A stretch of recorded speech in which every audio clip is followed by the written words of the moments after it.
And they told it in the city where the old prophet dwelt.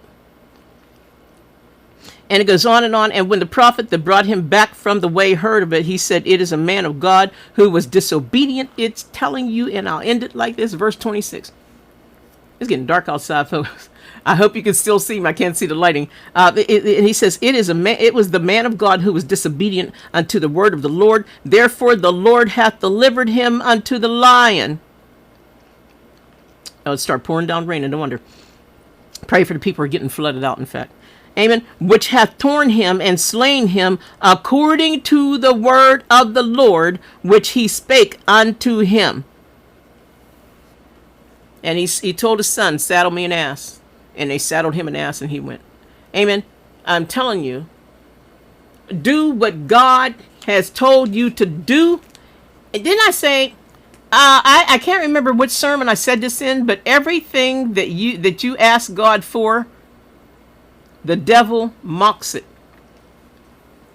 Or he'll try to beat it. Either he tries to beat it and be there first, or he comes second to give you something to think about. Well, was the first thing good? Maybe this is better for me. So, when you do what God has told you to do, if it happens to pop up again, pass the test. Say, nah, I did that already. I'm not going through that again. No.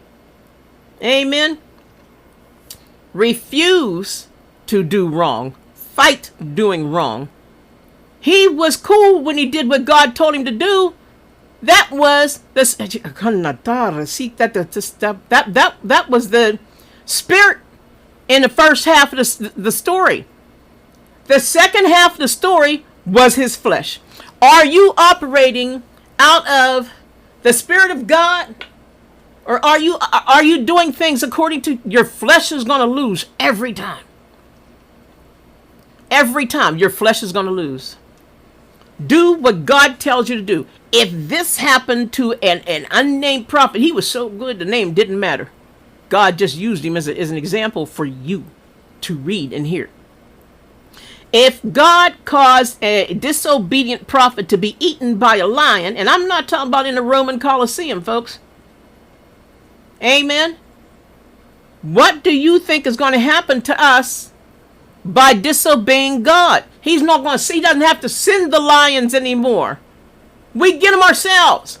They're automatic. When you sin against God, and when you disobey what God has told you to do, you are attracting lions and jackals and bats and demons.